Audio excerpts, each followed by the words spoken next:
नमस्कार, बहुत स्वागत है आप सभी का जी राजस्थान में और मैं हूं आपके साथ अंकुर श्रीवास्तव। और जी राजस्थान के सभी दर्शकों को महाशिवरात्रि की बहुत बहुत शुभकामनाएं। साथ ही देश की आधी आबादी को भी अंतर्राष्ट्रीय महिला दिवस की बहुत बहुत शुभकामनाएं।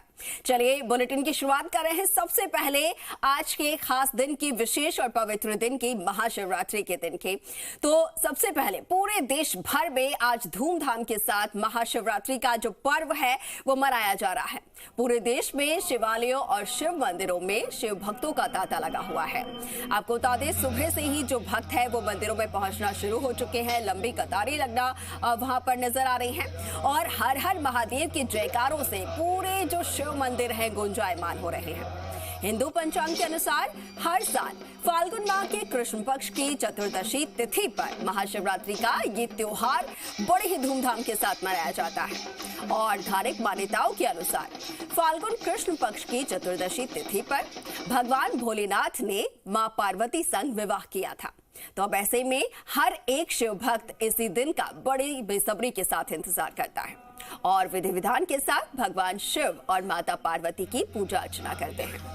साथ ही धार्मिक मान्यता के अनुसार ये भी है कि महाशिवरात्रि पर भोलेनाथ जो है वो पृथ्वी पर आते हैं और सभी शिवलिंग में विराजमान होते हैं। इसी तरीके से महाशिवरात्रि पर व्रत रखने और शिव उपासना करने से व्यक्ति के जितने भी जीवन में कष्ट हैं वो दूर हो जाते हैं। साथ ही जो भी मनोकामनाएं हैं वो पूर्ण हो जाती हैं। देश भर के महादेव मंदिरों में और शिव मंदिरों में श्रद्धा का सैलाब जो है वो सुबह से ही देखने को मिल रहा है, तड़के से ही। उधर बात की जाए अगर छोटी काशी की, जयपुर की, तो आपको बता दें कि जयपुर के सभी देवालयों में बम बम भोले के उद्घोष जो है वो पूरी तरीके से गुंजायमान है। चाहे बात हो तारकेश्वर महादेव मंदिर की या फिर झारखंड महादेव मंदिर की, गलता तीर्थ या फिर जंगलेश्वर मंदिर की, भूतेश्वर और रोजगारेश्वर महादेव मंदिर में भी इसी तरीके कुछ नजारे जो है वो देखने को मिल रहे हैं। अन्य दिवालियों में भी भक्तों का सैलाब है और सुबह से ही जो भक्त हैं वो शिवालयों में पहुंच रहे हैं अपने भोलेनाथ के दर्शन के लिए, उनकी पूजा अर्चना के लिए। देश भर से हम आपको तस्वीरें दिखा रहे हैं।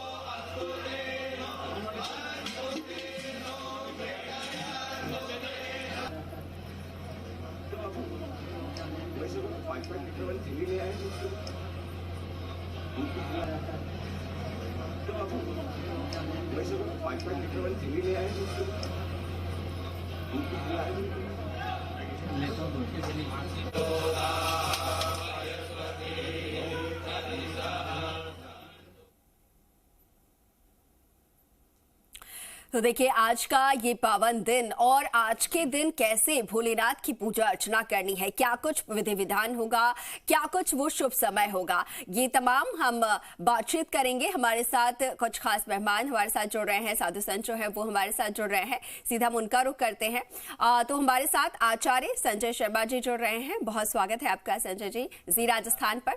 साथ ही आचार्य डॉक्टर नीति शर्मा जी हमारे साथ जुड़ रही हैं। नीति जी आपका भी बहुत स्वागत है।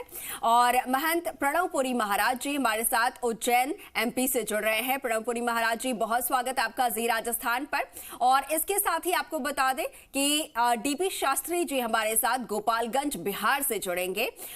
उनका भी मैं बहुत स्वागत करती हूँ। कुछ देर बाद हमारे साथ शास्त्री जी भी जुड़ेंगे। और सबसे पहले मैं यहाँ पर रुक करूंगी महंत प्रणवपुरी महाराज जी आपका। सबसे पहले आप सभी को हर हर महादेव। और आज का जो दिन है अपने आप में बहुत बड़ा दिन होता है, बहुत खास दिन होता है। हमारे भोलेनाथ जो है वो धरती पर आज के दिन पधारते हैं। महाशिवरात्रि का दिन, किस तरीके से आज के दिन की पूजा अर्चना करनी चाहिए, भोलेनाथ की आराधना हमें जो है वो कैसे करनी चाहिए, क्या कुछ पूरी विधि विधान रहते हैं? देखिए, सबसे पहले तो बड़ी प्रसन्नता की बात है। सबको जय श्री महाकाल और महाशिवरात्रि की बहुत मंगल कामनाएं। हम तो महाकाल के चरणों में विराजते हैं उज्जैन में, और यहाँ तो ऐसा पर्व है कि देखिए जहां तक देखिए वहां तक भक्तों का तांता लगा हुआ है भगवान को दर्शन करने के लिए। और जो भी शिव मंदिर दिख रहा है उसमें जल चढ़ाने के लिए, बेलपत्र आदि चढ़ाने के लिए। आज का पर्व इसलिए भी महत्वपूर्ण है क्योंकि एक तो आज भगवान शंकर का शिवलिंग के रूप में भी प्राकट्य हुआ है। ये भी कथा आती है कि जब नारायण जी और ब्रह्मा जी को यह लगा कि हम लोग थोड़ा सा माया में फंस गए कि हम बड़े, तो भगवान शंकर का शिवलिंग प्राकट्य हुआ और ब्रह्मा जी ऊपर के छोर पे जाकर के उसका छोर नापने लग गए और नारायण भगवान नीचे का छोर नापने लग गए, लेकिन दोनों को और छोर नहीं मिल पाया। तब समझ में आया कि महाकाल बाबा ही सारे सृष्टि के सबसे परमेश्वर है, महादेव है।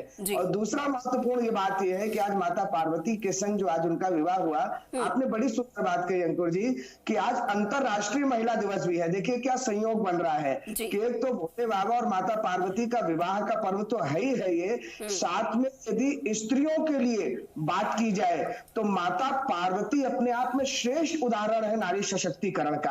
आदि शक्ति तो वही है, लेकिन जिस प्रकार उन्होंने तपस्या की, गोस्वामी तुलसीदास जी महाराज ने लिखा, अस्तक काहू न कीन भवानी भय अनेक धीर मुनि ज्ञानी। बड़े बड़ों की तपस्याओं को फेल कर दिया माता पार्वती की तपस्या ने, जो उन्होंने भगवान शंकर को प्राप्त करने के लिए की।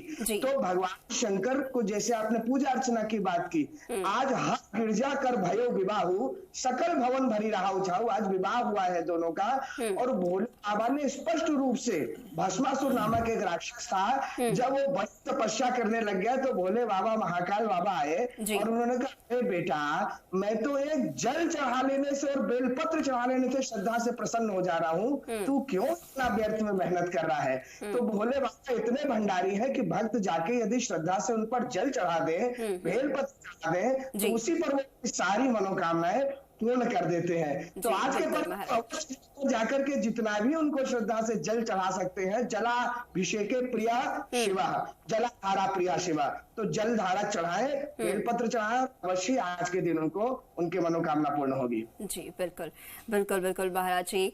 तो देखिए सिर्फ सच्चे मन से अगर आप जल भी उन्हें अर्पित कर देते हैं तो भी आपकी मनोकामना पूर्ण हो जाएंगे। ठीक है, आऊंगी आपके पास।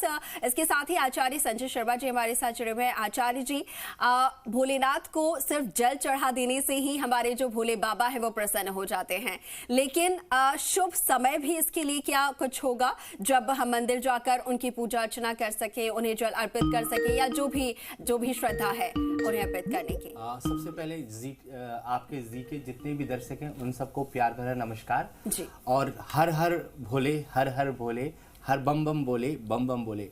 सबसे पहले एक मंत्र के साथ शुरू करूंगा जो भगवान शिव का मंत्र है जी।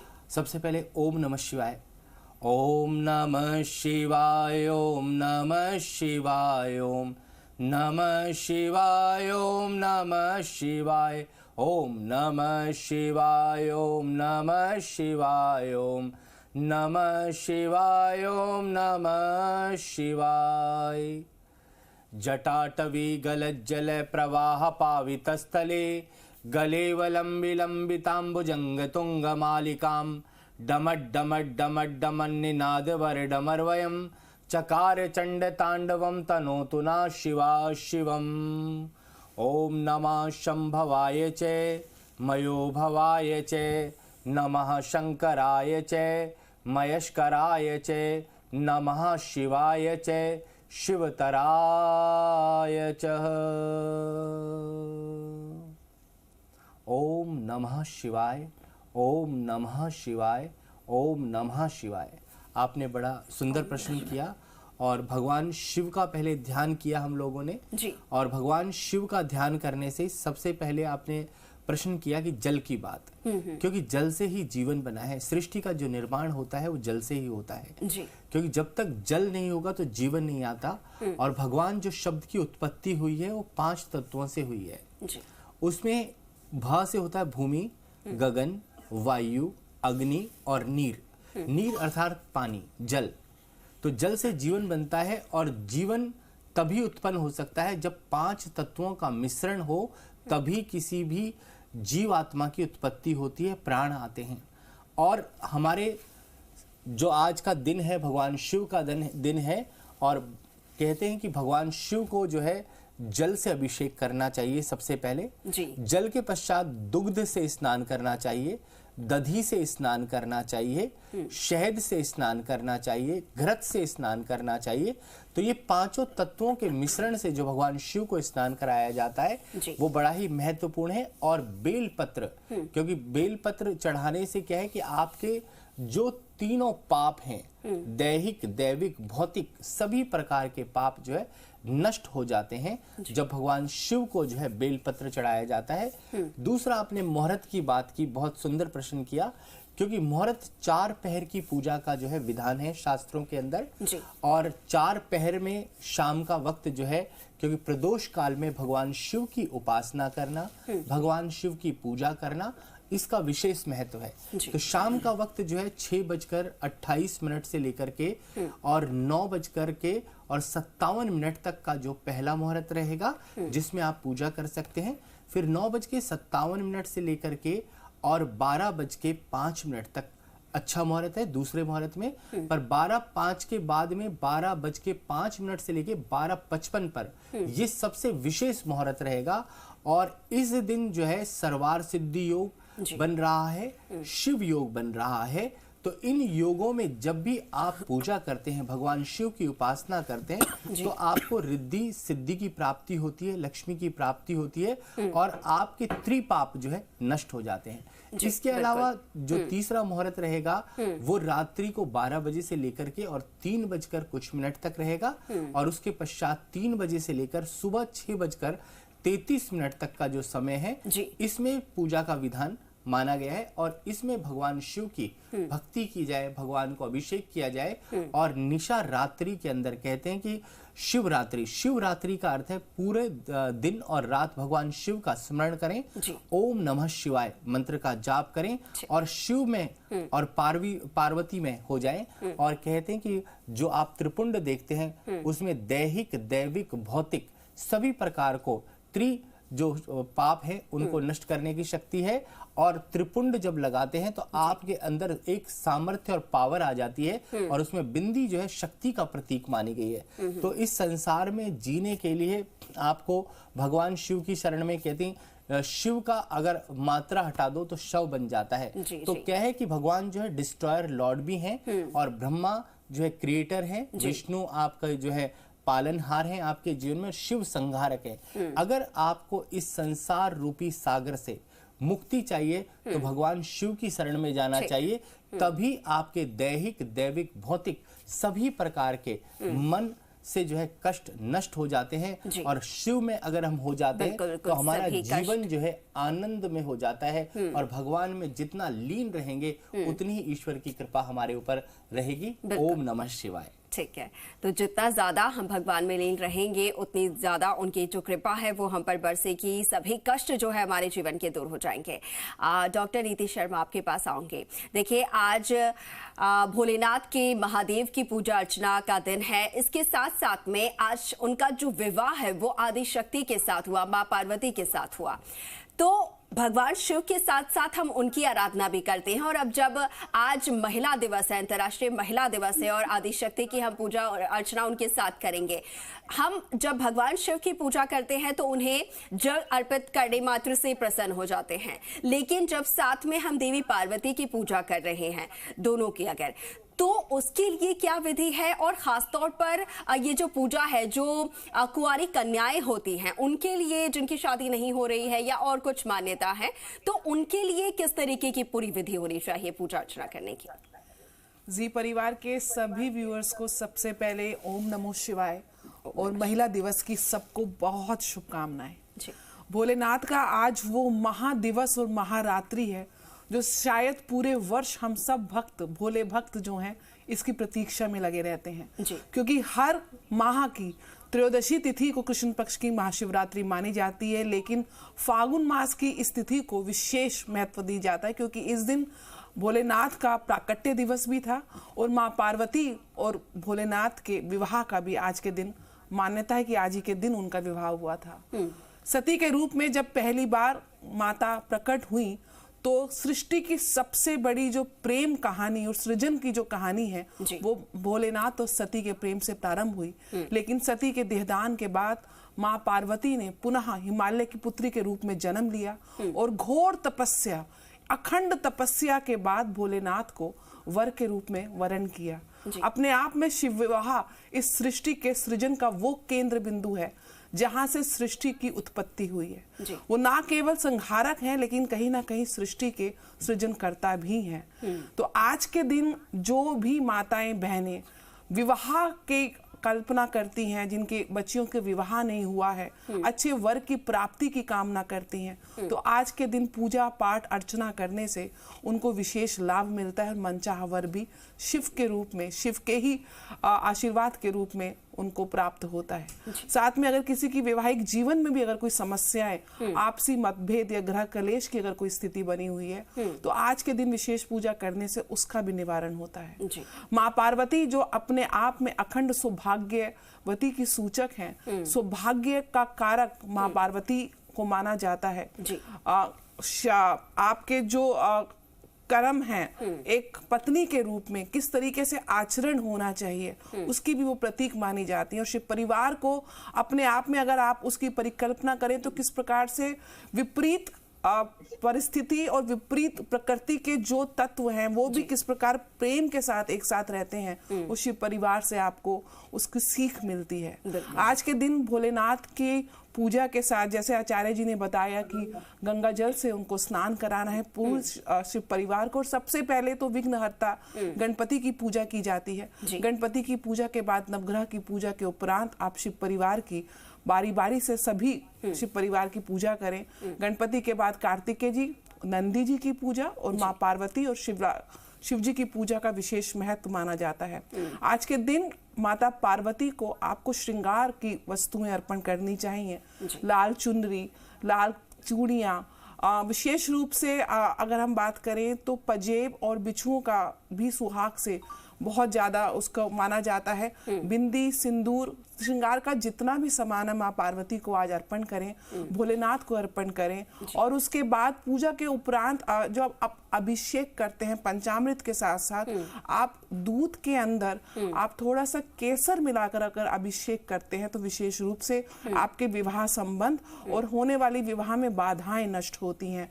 ऐसा करने से आपको विशेष लाभ मिलता है। साथ साथ जब आप पूजा करते हैं, क्योंकि हम 7 फेरे लेके ये प्रण लेते हैं कि अब पति पत्नी एक दूसरे के साथ 7 जन्मों तक एक संबंध निभाएंगे, तो 7 बार रोली को आप भगवान शिव और माँ पार्वती के बीच में आप उसको बांधें, ताकि आपका भी जो बंधन है पति और पत्नी का, वो उसी बंधन के साथ अटूट हो और उसमें मधुरता और प्रेम हमेशा बनी रहे। ऐसा आप प्रयास करें। और साथ साथ कोई ना कोई जो सुहागन स्त्री है उनको भी सुहाग से संबंधित जो चीजें हैं आप उनको उपहार के रूप में देकर किसी ब्राह्मण स्त्री का आप आशीर्वाद प्राप्त करें। निश्चित रूप से आपके विवाह में जो भी संबंध में जो समस्याएं हैं वो क्षीण हो जाएंगी। जी ठीक है। तो देखिए बहुत सुंदर यहाँ पर उपाय और पूजा अर्चना किस तरीके से करनी है माँ पार्वती की वो भी बताया है। इसके साथ ही मैं आगे रुक कर रही हूँ। कुछ और खास मेहमान हमारे साथ जुड़े हुए हैं। डीपी शास्त्री जी हमारे साथ बिहार गोपालगंज से हैं और इसके साथ ही डॉक्टर जीतू सिंह जी हमारे साथ जुड़े हैं, ज्योतिष आचार्य हैं। जीतू सिंह जी आपका भी बहुत स्वागत है जी राजस्थान पर। मैं सबसे पहले अभी रुक कर लेती हूँ। यहाँ पर आचार्य डीपी शास्त्री जी हमारे साथ है। डीपी शास्त्री जी, हम अक्सर हमने देखा है कि जब भी हम शिवलिंग पर जल अर्पित करते हैं तो जल अर्पित करने को लेकर या फिर जलाभिषेक कहा जाए, दुग्धाभिषेक कहा जाए या पंचामृत से अभिषेक जो किया जाता है, इसका जो सही तरीका है ये क्या किया जाता है? कुछ लोग जो है वो सीधे जाकर शिवलिंग पर अर्पित करते हैं, जलाभिषेक करते हैं, लेकिन कहा जाता है कि पहले पूरा शिव परिवार जो है वो शिवलिंग में समाये हुए हैं। तो ऐसे में वो सही तरीका क्या है? पहले किन्हें जल अर्पित करना है और उसके बाद किस तरीके से पूरी विधि होती है जलाभिषेक की, ये मैं आपसे जानना चाहूंगी। देखिए, एक तो बहुत सारी शुभकामना जी महाशिवरात्रि की। ये शिवरात्रि नहीं है, महाशिवरात्रि है। बिल्कुल। शिवरात्रि, काल रात्रि, नवरात्रि सनातन धर्म में कुछ ऐसे पर्व हैं जिसमें रात्रि की प्रधानता दी गई है, जिसमें नवरात्रि भी और शिवरात्रि भी है जी। आज शिवरात्रि में महादेव के जो पूजन प्रारंभ हुआ है, महादेव के पूजन के अधिकारी संसार के सब जातीय सर्व लोग हैं और देवता भी है, किन्नर भी है, यक्ष भी है। आपने प्रश्न किया कि अभिषेकम शिवा प्रिया, अभिषेक भगवान भोले को बड़ा प्रिय है। दूध से पूजन करने से श्री की प्राप्ति होती है, लक्ष्मी की प्राप्ति होगी, महादेव पे दूध चढ़ाएंगे तो। दही के अभिषेक करने से अखंडता की प्राप्ति होती है। अगर जीवन में कोई कार्य अधूरा है तो कार्य पूर्ण होगा और अखंड हो जाएगा जीवन। और भगवान के घी से अभिषेक करने से कार्य की सिद्धि होती है, मनोकामना की सिद्धि होती है। शहद से अभिषेक करने से परिवार में समरसता, दाम्पत्य जीवन, व्यापार, कारोबार में समरसता बढ़ता है। और चीनी पूर्ण खंड के अगर अभिषेक करते हैं तो सब कार्य सिद्धि के लिए लिया गया है। ये 5 चीज से भगवान शिव का पंचामृत अभिषेक होता है, जिसमें दूध, दही, घी, शहद और गन्ने के रस या चीनी जुड़ता है। मैं आपको कुछ आज खास बात बताना चाहता हूँ, शिवरात्रि के ऊपर बात बताना चाहता हूँ। ये जो शिवरात्रि है, इसमें विशेष रूप से जो बच्चियां जिनके विवाह में बाधा है, चाहे तो पुरुष जिनका विवाह नहीं हो रहा है, आज जो लड़कियां भगवान शिव को मेहंदी और माँ पार्वती को जा करके श्रृंगार करें और हे गौरी शंकरार्धांगिनी यथा त्वं शंकर प्रिया तथा माम कुरु कल्याणी कांत कांताम सुदुर्लभाम, एक मंत्र है। इस मंत्र को जप करे तो उसे 50 वर की प्राप्ति होगी।